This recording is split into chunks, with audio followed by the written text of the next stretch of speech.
Welcome back. The title of this mini lecture is the Byzantine Empire. And we're going to talk about 5 terms that, as you read more about this imperial state and about this time, that it's good to key in on these terms as a way to just, as a gateway, to just start getting a sense of things. So let's get into it. The first term is Eastern Roman Empire. So there's a lot of different sort of terms to kind of describe this particular state. So, is it the Byzantine world? Is it Byzantium? Is it the Byzantine Empire? Is it the Byzantine Empire?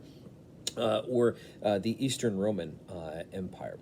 Well, what would eventually become Byzantium grew out of the imperial state that had existed in the West with Rome and the concepts of imperium and sort of the right to rule.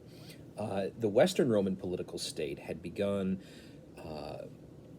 contracting, had been experiencing difficulties, certainly by the 3rd century, but obviously before.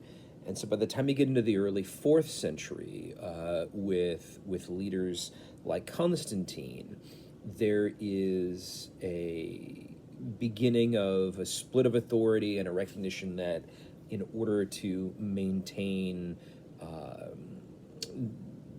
sort of financial control over parts of the empire and political control over parts of the empire, that a shift to the east was necessary.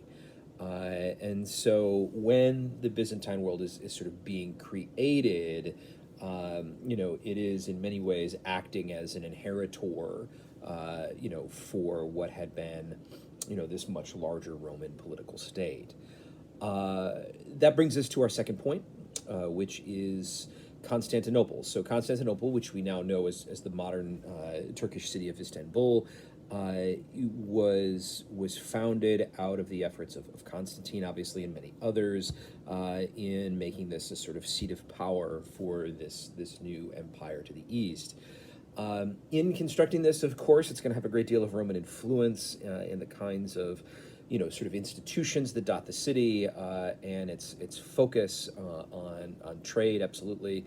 The focus on protection, of course, for the city is only going to grow as the years go by. You have a number of emperors and leaders who will construct very intricate defensive networks sort of surrounding this great imperial city. The Theodosian walls would be a good example of that. This brings us to our third point, Justinian. So there's a number of dynasties sort of throughout the 1,000 years or so, the Byzantine world. And Justinian is perhaps, as a leader, one of the more prominent, and he's in power in part of the 6th century. Now, he's prominent because of a couple of things, right? One, so he's clearly, making connections, sort of synthesizing aspects of Rome in terms of what he's wearing. He works to create a very strong legal code that reflects, these sort of earlier Roman influences, and he commits the military to a recapturing of, parts of the imperial state in the West, to some varying success, fairly famous for putting down revolts and this kind of thing. And is also famous at this time partly because of a massive plague that happens in the Byzantine world then. But he's really kind of a central figure in kind of, kind of constructing this early identity for the Byzantine world. Now, the fourth point for us is a date, 1204, year 1204.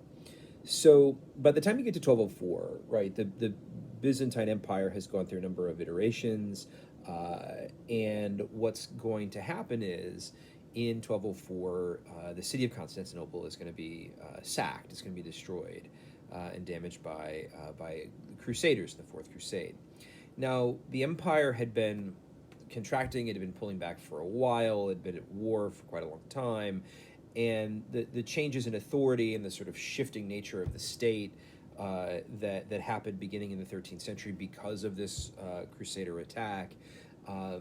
These are part of the many factors in the long process of decline for Constantinople, and the long process of decline and contraction for the Byzantine Empire as well.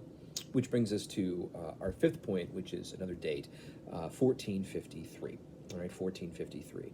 So the city of Constantinople, which by this point was sort of part of the last remnants and last gasps of kind of the Byzantine world here, is overtaken in a months-long siege by an Ottoman army in 1453, and it falls that year in May. It falls in May of that year to the Ottomans, and you're going to start to see kind of their imperial rise, kind of occurring at this particular time.